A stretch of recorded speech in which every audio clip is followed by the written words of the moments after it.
This program raises questions. This program is for people who find it hard to trust God.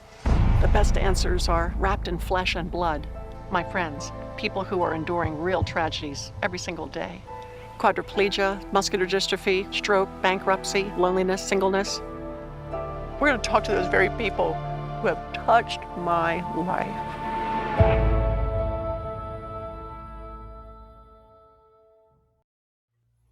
I've always been drawn to stories of people who are active and adventurous, real go-getters, people who love a challenge, who grab life by the tail and give it a good shake.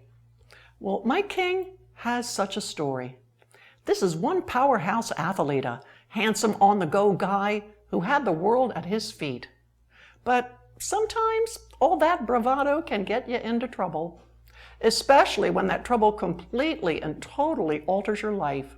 So let's listen in on this remarkable story of my friend, Mike King.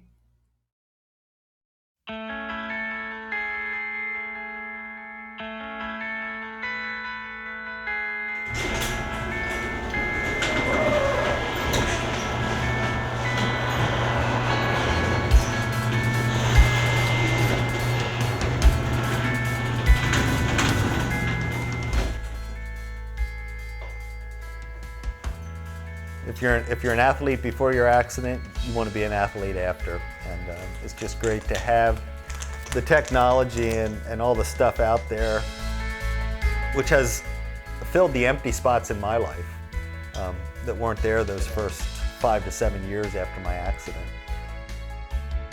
I've always lived in the country, and growing up on a farm, working construction, I am more of a morning person than I am a night person. I love getting up and watching the day start. It reminds me that every day is a new start. It doesn't matter what happened the day before. This day can be different. You can change things. You can make them happen. That's why I love getting out and riding bike.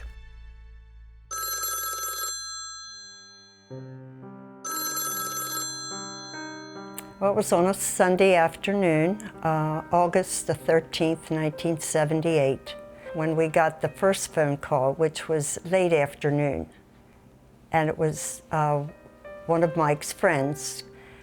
He called to say that Mike was in an accident and everything's going to be okay. He does have 2 broken legs, but that's all we knew till later, about 10:30 that evening then is when the bomb dropped because they weren't sure he would survive. And I remember 24 hours later waking up in the hospital at Foothills Hospital in the city of Calgary. Of course, I remembered I was on a motorcycle trip, knew I was in a hospital, figured I must have had an accident, but wasn't able to talk or speak at that time yet. Reading the accident report, they said I rear-ended a car that was pulling out on the highway. Whether he never saw me coming, I'm not sure. But hit the back end of the car, it threw me up off the bike. I was banged up pretty bad. They actually didn't expect me to make it. Literally from the neck down, his ribs were broken front and back, and he had internal injuries. When I was in the hospital and the doctor told me that you broke your back, you severed your spinal cord, you're never going to walk again, not only was I angry at him, but I was angry at God. How can you do this to me? How can you let something like this happen? And I believe God could heal. I believe God is all-powerful, as much today as I did back then. But why doesn't it happen? And I struggled with that, and I said, man, there must be something I'm doing wrong in my life that God doesn't heal me. And of course that anger and that frustration of wanting to do what I used to do, wanting to be able to play ball again, to climb a tree, to run across the yard, to go snow skiing. I think about those things and it just made me more angry because I couldn't do it anymore. And not as much in the hospital as when I was finally discharged from rehab, did those feelings and that struggle really hit home when you start getting into day-to-day activities, that's when depression really sunk in my life. And that anger started to build up. And I'm not a person that I'll let it out right away. It would bottle up inside of me and a lot of times explode on people that were next to me at that time.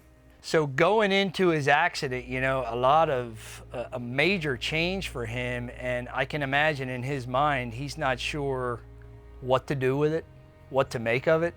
So in that time frame, it was hard to get words out of him. About 1 month after my accident, my grandpa Zook passed away. And he was taken from this earth because of colon cancer. I visited my grandpa Zook in the hospital before I left on the motorcycle trip and had an eerie, weird feeling that this was the last time I was going to see him. Because my father had asked the grandsons if they would carry him to his resting place. They would be the pallbearers. And Mike promised him he would. Which, because of my injury, I wasn't able to be with him his last days and even attend his memorial service that they have for him. But I remember my mom coming up to the hospital after his service to share with me those last couple days. And she said, Grandpa Zook, we call him Paw, during his last moments, opened his eyes, looked at her, and said that Mike's going to be all right. Mike's going to make it. God told me that. And a couple minutes later, he passes away. When she shared that with me, it just seemed like those words were coming right from God, or right from Christ, assuring me that I had the strength, I had the courage to get through this time. Although with all that was going on around me, it was hard to really see that.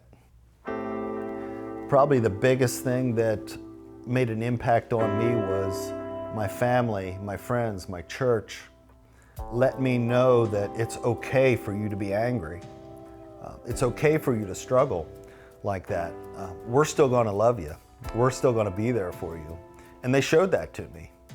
And it's what really pulled me out of that difficult time in my life. I don't know if there was anyone that there was a moment that did it for him, but there was one day where he decided that if he's going to get out of this bed, it's going to have to be him. And at that point, it all started. I heard of two guys that had crossed from San Francisco to New York, George Murray and Phil Carpenter, who are kind of our pioneers of wheelchair sports here in America. And I thought about that idea of pushing across country. And I said, yeah, that'd be pretty cool. I want to do it. Instead of going coast to coast, I ought to do something a little different. He's going to do this wild idea trip from Fairbanks, Alaska to Washington. When he came to me with this crazy idea, he asked if I would go along, would be a part of the support team, and the one thing, obviously I was excited about it in my younger years and really didn't have much of a care in the world, and I was like, sure, I'll drop, a job and whatever and take off and do it. And looking back on how that whole trip started, again, I knew God was in it. God put the people in place for me to meet those first couple days when I didn't think I could do it. I wanted to quit after 3 days into the trip because I just wasn't getting down the highway doing the miles that I needed to and thinking that I could do. I thought I trained hard enough, but getting out there and pushing every day just really took a toll on my arms, my hands, and until I got into the routine, it was frustrating and again, just losing sight of my goal. It was ugly at times. I just wanted to hook to him and drag him up the hill. I think back to that time and how did, getting through it, again, reminded me of moments back at his rehab when he said nothing and we just sat in the room. There's times where he just pulled over on these long, you know, couple 3, 4, 5 mile grades of a hill that he had to push. And I just thought, how are we ever going to get to Washington at this rate? High school students that spent the 4th day with me helped me to get that focus back. They reminded me of Philippians chapter 3 that my cross-country coach in high school taught me. And that day that I spent with them was the first day I put in 60 miles. Going back to his determination, there was no way. I said this is what I was going to do, and there's no backing out now. And he pushed every square inch of that 5,600 mile trip. And I was trying to figure out what made the difference. And it was constant questions and just a fun time of having someone with me that whole day, a group of 20 to 30 high school students, asking questions of what's Lancaster County like, what's it going to be like when you get to D.C., is President Reagan going to be there to meet you? Some questions I didn't have answers for, but I was forgetting what was behind me, and I was striving forward to what lies ahead. They kept my mind off of my hands hurting, my shoulders hurting, that emotional, mental frustration of not being able to do what I thought I could do. And I was looking at where I was trying to go. I thought to myself, if I can do that the rest of this summer, I'm going to make it to DC. I'm going to get there. From Edmonton all through the states to Washington, it seemed to have grown more and more. A lot of news team, media, picking up on what's going on, what Mike King is doing, and the calls that it was for. And yeah, it seemed to grow each week or each day. Well, see, we met him in St. Louis, and he had just come over the mountains there, and he was fried. His skin was brown, his nose was blistered just from the heat and the sun. And I said, Mike, we're taking you along home with us. You're just gonna, you came this far, you achieved a lot. No, he said, I'm finishing this. It's amazing, you know, obviously there's a lot of time between there until he got into the East Coast here. But when I first time I saw him, he was just like this machine that you just couldn't shut down. You can succeed when you set your mind to it. It was pretty incredible to be in Washington, watching him come down Pennsylvania Avenue and the whole thing to the end. It was a huge celebration. And I can remember that day coming up over the crest and finally seeing the Capitol building. And it's like, wow, I made it. That's kind of the finish line that I was visualizing all summer long, was seeing the Capitol building. But also had a little bit of disappointment because it was like, wow, what am I going to do now that's going to make my life as exciting as it was this past summer? From that point on, he was able to, you know, with his accomplishments, minister to people in the same situation as what he had gone through. Through that experience, the summer of 1985, is when I found out about all the wheelchair sports that are out there. Traveling through the West, Colorado especially, where they just seem to be booming and overly excited about helping people with disabilities want to get out there and do what they can, especially in the skiing program, but also found out about the road racing competitions, track and field, and wheelchair athletes who would come out and push through the city limits of the different towns with me. And all the people that I met throughout that summer is what opened my eyes to all the wheelchair sports that are out there. Of course, when I got home and finished that trip, I wanted to do it. I wanted to get back into it because I knew what running did for me in high school and those couple years after. And it was still something in my blood that I wanted to try and accomplish. And that's what opened my mind and the door to all the sports that I'm involved in today.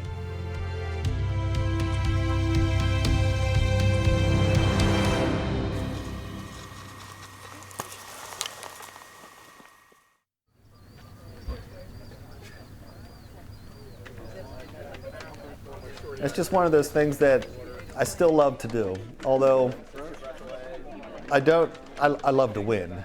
I'd be lying if I didn't say that, but I don't have to win the race, or I don't have to win every race in order for me to enjoy it. I enjoy going out there and competing, even if it's against my own time, just to kind of see where I'm at, or just to give me a different perspective on it.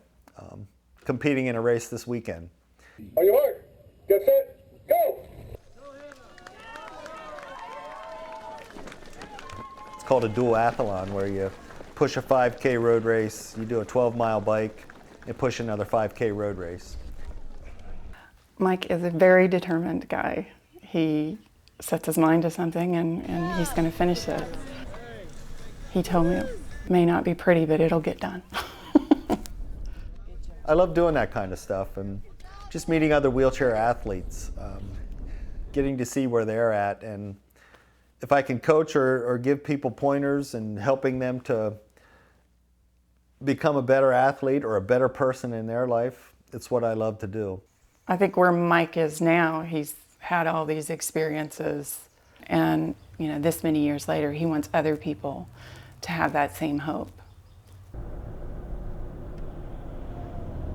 We're going to meet Javier, kid with cerebral palsy, and is enjoying his year with the Conestoga Valley track team. I'm going to give him some pointers today and hopefully help him make that turn in the 200 a little better, so he can get a better PR, personal record time that he's been shooting for this year.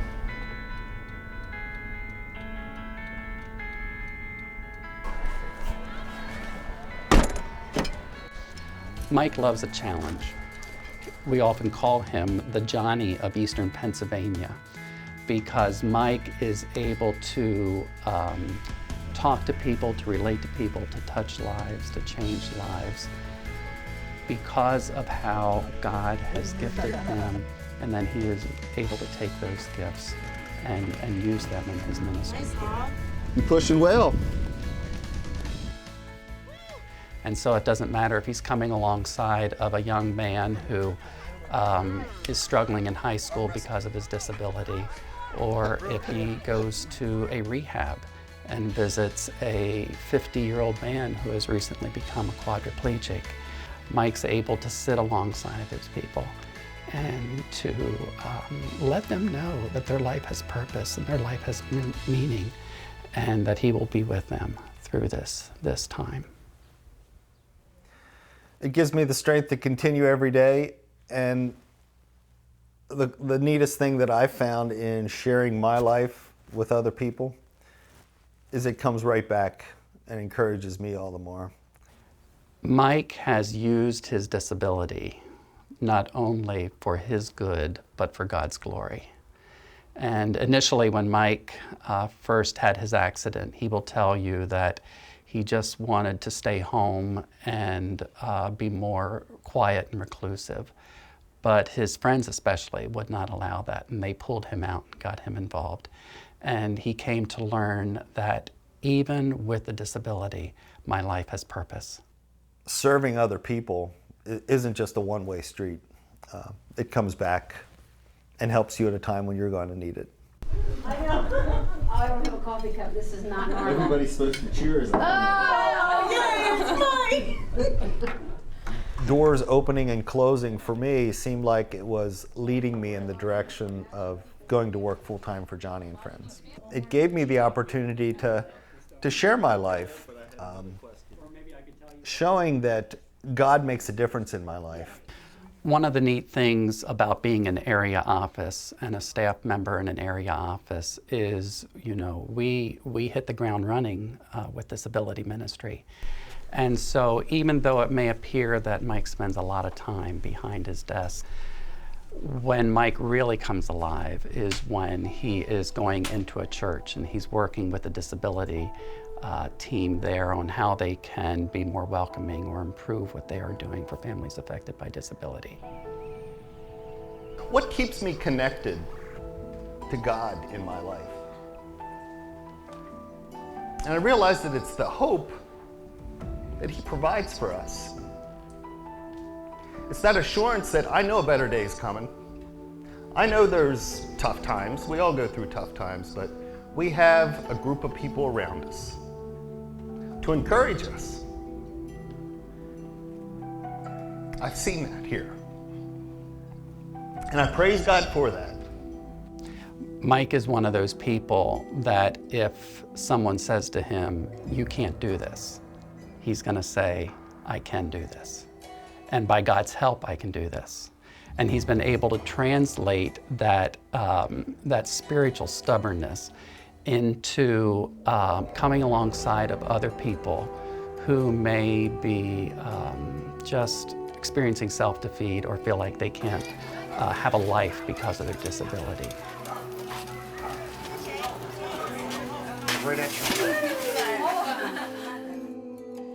When he goes to China, and just his presence in China is a huge voice to the people that you can have a disability and you can have purpose and you can have ministry to people with disability. I guess I don't really see his disability. I just see Mike. And so the attributes, I don't see them so tied to the disability. Like the biggest attribute with him, and that's so helpful for our marriage even, is he is just and this goes back to his faith, he is just a very connected person to the Lord, and anything that it is, whether it's related to his disability or something else in our life, he's very connected and very steady. He's not pushed around like a lot of us are by circumstance.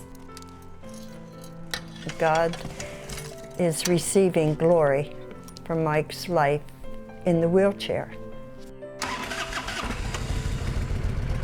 Mike has taken what he has and gone for it. I think so many people in Mike's situation would say, I mean, young person, all of a sudden athletic, life ended when he had the motorcycle accident. That's what the world may think, but Mike, absolutely not. That was his plan for his life. And he has taken it and full speed ahead and said, God, what can I do with it? I put myself in that situation and I wonder how I would react, where I would be. I don't know if I'd have that strong a will. We are in this family a very strong-willed, each of us in our own way. But to persevere through what he went through, to me, it's just amazing. I don't know. I don't think any of us know until we're in that situation. That's the farm I grew up on in there. Still pretty much looks the same. Mike's a nice, wonderful person, but he didn't break his back and then say everything's fine. I mean, he was angry about it. And, that's understandable, but we talked about it one time. I said you had a choice to make. Even as Christians, we still have a choice how we're going to react to, things that have happened in our life. And he chose bad things that have happened. And he chose, at some point, to trust God, to let him use him. And that really was a choice that, people with disabilities have to make at some point. They've got to decide if they're going to live fully for God, connected to him, or if they're going to allow this to make them bitter and angry. And I think he feels called to letting them see that there's a different way, that God can bring you through it. People are drawn to Mike because he has that zest for life. The disability draws them in, and then they sense that zest and that thing that nothing is going to stop me. I'm going to move forward with my life. And I think Mike has said, especially with Christ in my life, I can move forward. What can I do? And obviously from everything he's done, from his wheelchair trip to marathons, traveling the world, who would think that a disability has made that happen? But without his disability, he wouldn't have traveled the world. And so his disability has given him the avenue to do that and to share Christ all over the world.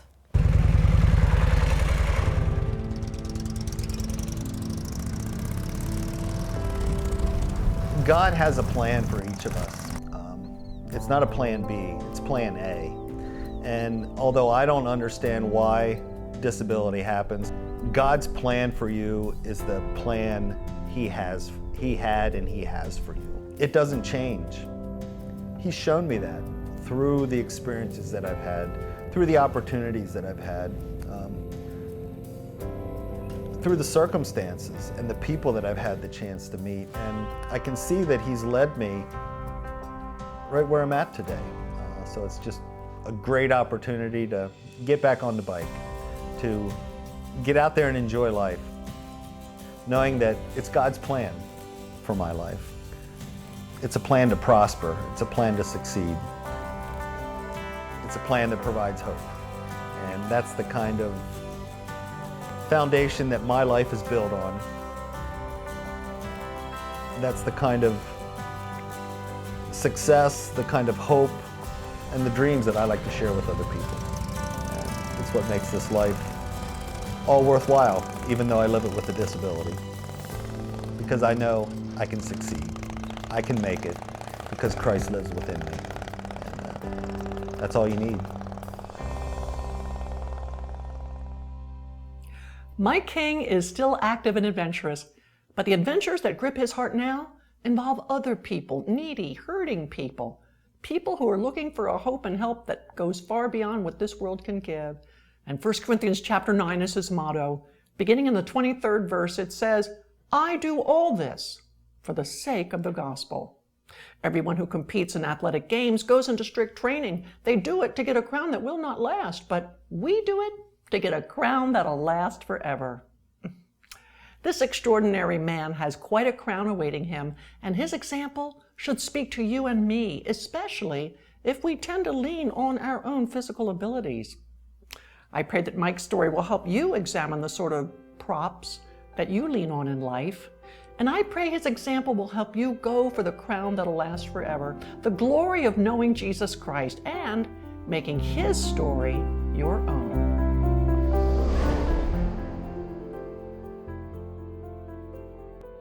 Joni and Friends depends on the prayers and support of folks just like you. So please, would you help us?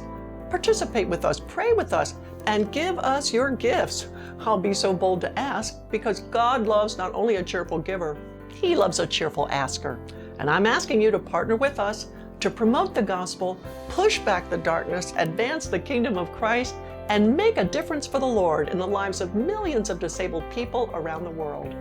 Please call our 800 number or donate online at our website at joniandfriendstv.org. And God bless you as you do. This program was made possible by the generous support of a friend of the ministry. This episode of Joni and Friends is available on DVD for $9.95 at joniandfriendstv.org. Join us again next week for Joni and Friends.